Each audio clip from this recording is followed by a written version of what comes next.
Nigeria is sub-Saharan Africa's largest economy that basically depends on oil and gas as a source of foreign exchange earnings as well as government revenues. How far-reaching will that have an impact on 2020 outlook is another question. Hello and welcome. I'm Stephen Ipalabo Lawson, and this is Business Matters, where business certainly, definitely matters.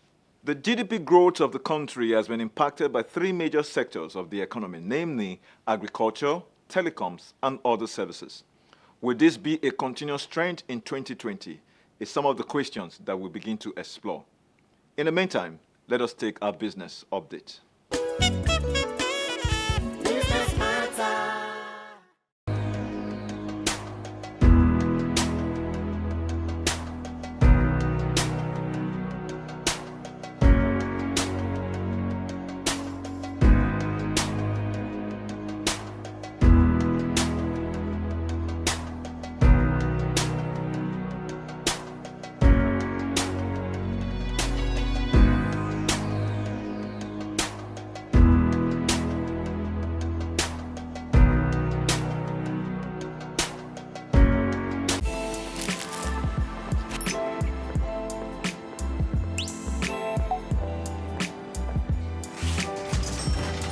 Hey beautiful, your eyes, your smile are all begging me to take you home tonight.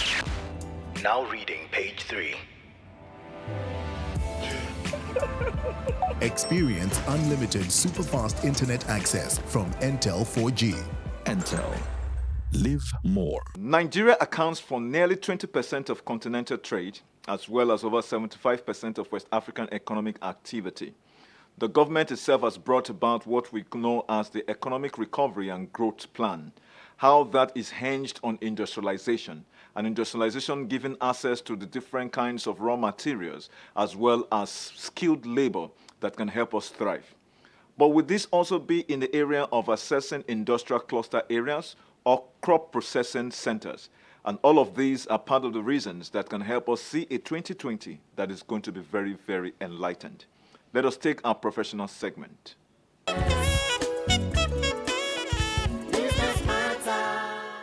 You're welcome, and this is Business Matters, Nigeria's premium platform for business, economics, as well as entrepreneurship. Joining me in the studio to explore the topic Economic Outlook for 2020 is a chartered banker, a chartered tax professional, and a certified risk examiner or manager, as the case is. He's a professor, as a matter of fact, who has several degrees, one in economics, the other in law, as well as a man who has spoken in different conferences locally and internationally. He's also an author of several books, publications, and articles. A well-sought-after policy influencer, a professional, especially in the industry, where it deals with banking, training, in consulting, and definitely is a man who was the 19th president of the Chartered Institute of Bankers of Nigeria. He's a married man, definitely, and you'll be most amazed because I'm excited to have him today on our first edition of Business Matter in 2020. I'm talking of no other person than Professor Joseph Olusegun Ajibola. Welcome, Professor Segun Ajibola. How are you, sir? Happy New Year, sir. Same to you. We've talked so much about the year 2020, from the vision 2020 to where 2020 is going to be. So people thought that in 2020, cars will be flying in the air, as a matter of fact. But we're here, and it's a new decade with 2020 to 2030. How does it feel, sir? Quite exciting, quite promising, and we are hopeful that those goals that we've not been able to attain through proud policies, targets, and so on, we will this decade. Okay. And don't forget, this is also a decade of United Nations Sustainable Development Goals 2030. So we have another 10 years. Well, I hope we'll be able to make that target, naturally, because you mentioned the issue of policies. Now, we're looking at economic outlook for 2020. A lot of us seems to be very concerned because some projections, some analysts are beginning to paint some kind of bleak, reality that 2020 is going to be confronting us.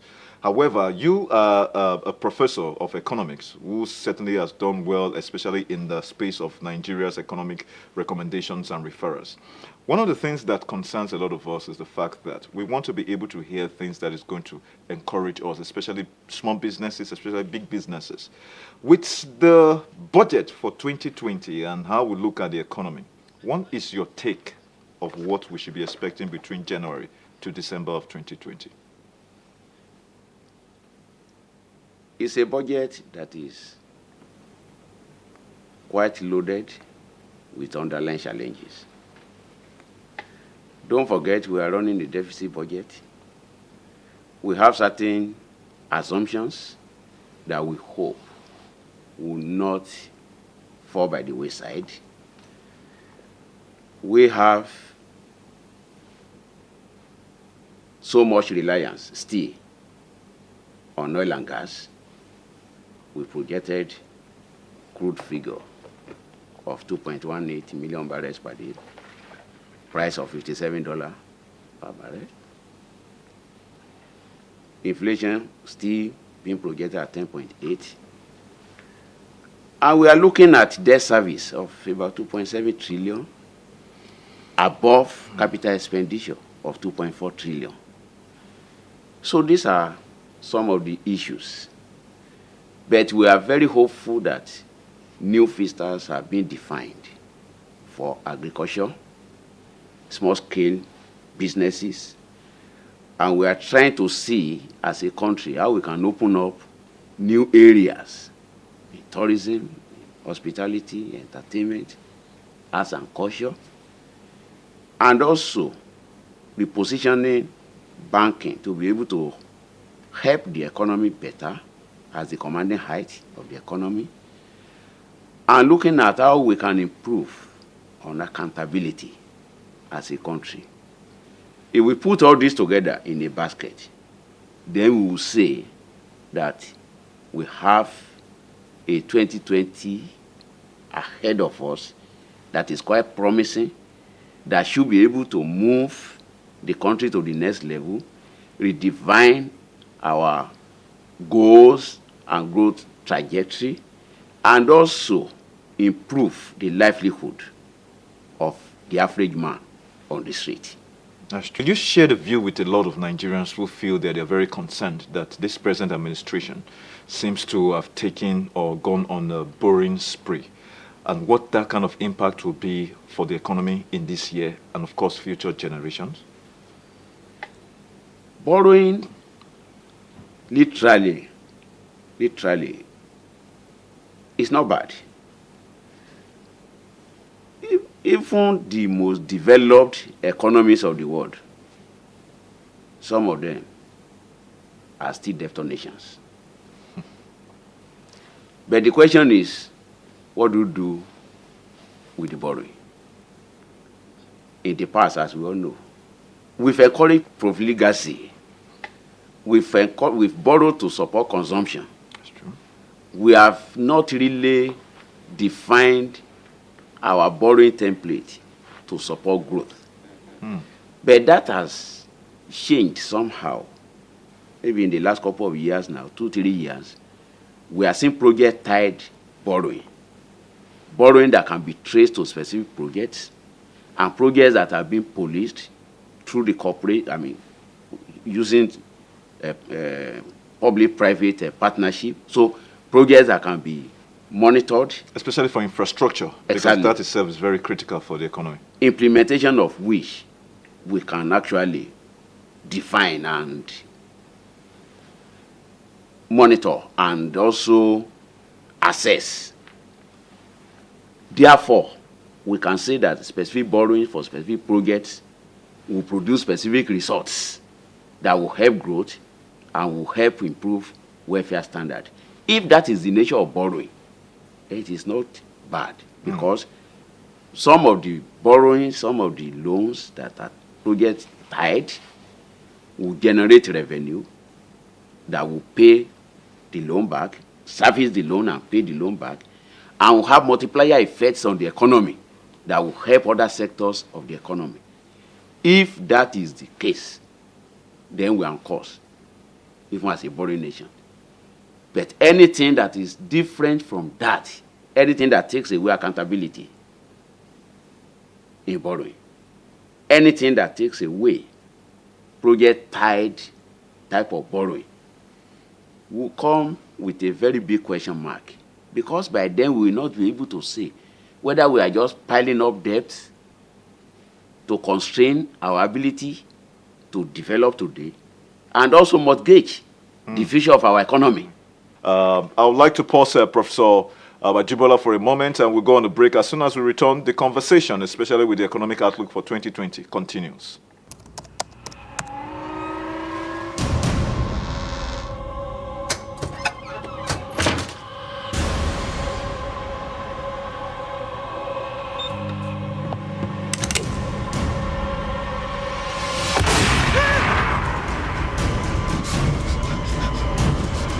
Experience unlimited super-fast internet access from Entel 4G. Entel. Live more. You're welcome back. Thank you for staying tuned on Business Matters. Before we went on a break, we were speaking with Professor Ajibola, who is an economist, a lawyer, as well as the 19th president of the Chartered Institute of Bankers of Nigeria. And we're looking at this particular topic. Prof, I know we were talking about the issue of remittances, and you mentioned one of the key factors that will help us in order for us to be able to maximize our budget performance being accountability. However, when you look at the issue of tax and taxation, I mean, you are a fellow of the Chartered Institute of Taxation of Nigeria, and then you look at 2019 and we're going into 2020, we realize that our tax ratio, especially when it has to be benchmarked with that is obtainable in other climes, doesn't seem to measure up to the point where people feel that taxes should be a major source of income for the government in order for them to use to boost the economy. However, business operators and players themselves are complaining that is either there is a non-syncing of the tax regimes, or we have questions of multiple taxation, or what exactly are these taxes used for? If you're going to demand X, Y, Z from us, we want to be able to see that implemented in infrastructural programs and all of that. Sir, where do we go from here in 2020 when it has to do with the tax outlook for the country? Tax as a subject is always very controversial. It has to be. Because, tax is a tool of income redistribution, and it is a way of redressing what is referred to as distributive injustice, where a very tiny minority of the population sits atop of a substantial portion of the Commonwealth, of the resources of the nation. So each regulatory authority struggles with how to apply tax to ensure some fairness in income distribution. So at every point in time, you see that struggle between and within the respective tax authorities. What do we do? How do we approach tax? How do we foster a new tax regime that will not be controversial, that will help redress the injustice in the distributive system, and so on? So either we talk about personal income tax, company income tax, value-added tax, capital gains tax, and so on. The implementation of each one has always come with quite controversial stance. How do we get it implemented? How do we get people to cooperate with us? How do we make use of this tax regime to better the lot of an average Nigeria? In economics, it is said that a policy is good so long it can promote the greater good of the greater number. So how do we implement a tax regime that will achieve that? These are always the issues. So, and we have never gotten it right. Why is that in so? this part of the world. Okay. If you look at our population, you first of even let's go into macro statistics. Now, what is the percentage of our tax income in Nigeria, what percentage of the gross domestic product is it? We are told by available statistics that in some countries of the world, it's as high as 20%. That's true. 15%. But in Nigeria, I understand it's hovering between 5 and Yeah, if not less than. Within, obviously, less than also. 2 digits. Yeah. So we first of all ask ourselves, why is that so? Well, people again will tell you that Nigeria is typically a poor nation. No, it goes beyond. It goes beyond being a poor nation. Because it's the poverty that generates the GDP, the gross domestic product. The poverty. Yeah, and exactly. So if you now look at it, the GDP itself is badly skewed. The resources that we have as a country, they are controlled by a minority. Some of them, do they pay fair tax? That's true. How do we implement a tax regime that will not tax the poor? That will not tax the poor At the benefit to of the the benefit rich of or the the elite. of the rich.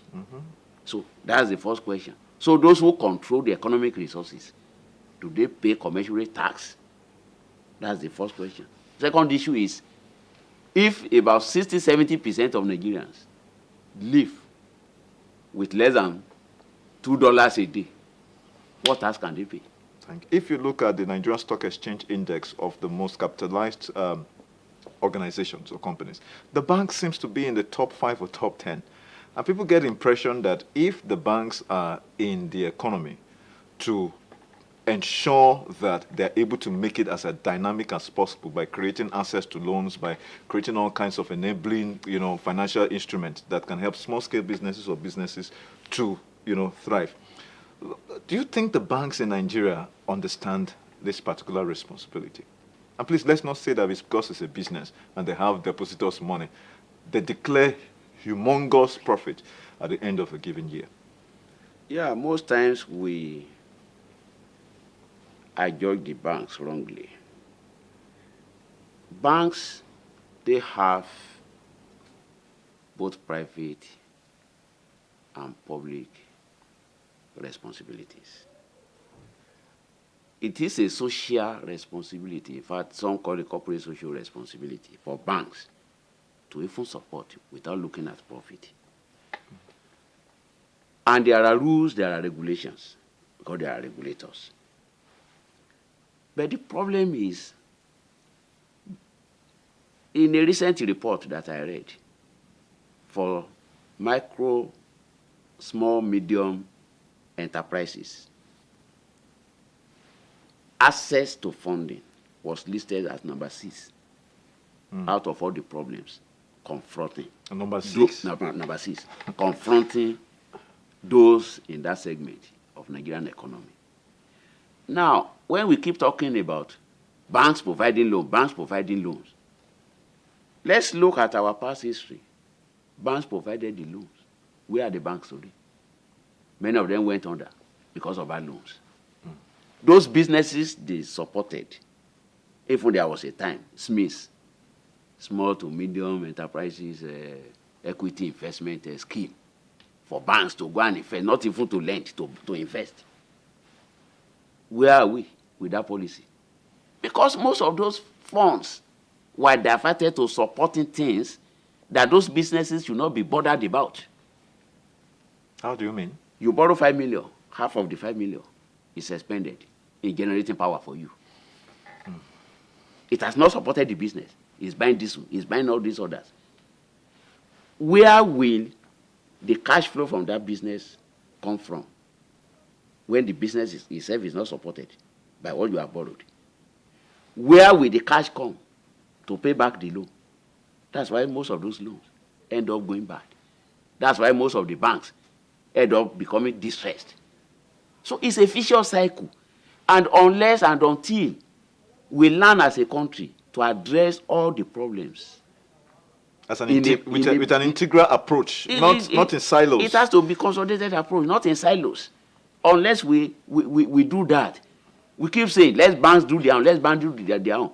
Banks have been doing their own for how many decades now? I see the part. I know you're a and, banker. and everybody has been paying dearly for it. So let's benchmark how Malaysia, Singapore, Indonesia, South Korea, even India, what template have they run that has helped them to get to where they are, and the banks are still alive, supporting the economy.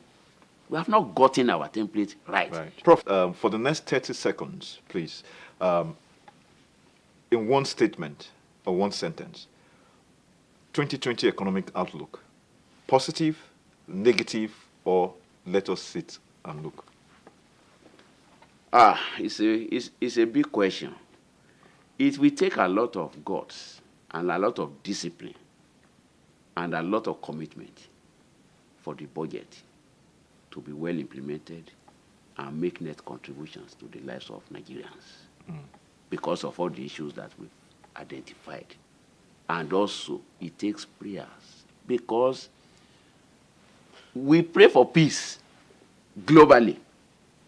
The oil market is working in our favor today. The reverse could also be the case. Nobody prays for it.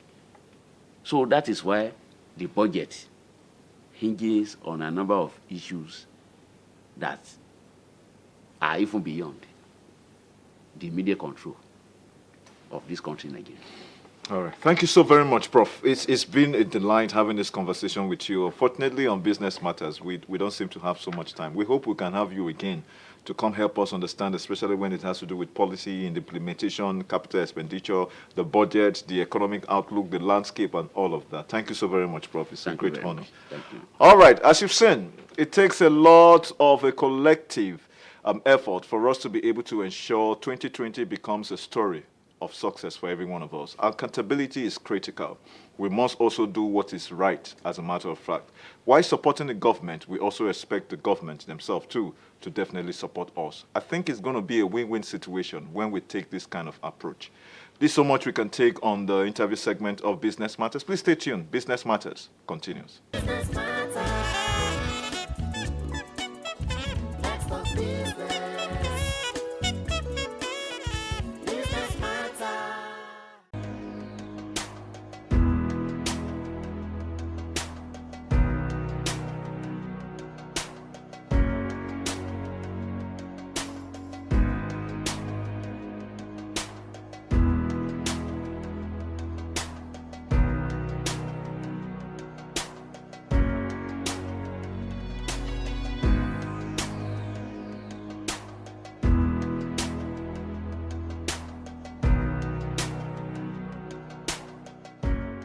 Business matters.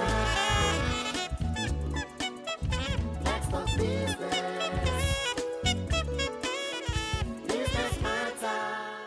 Nigeria's 2019 budget performance indeed will obviously dovetail into 2020 in terms of how much impact that will be. Will it be negative, positive, or will it just be a middle stand?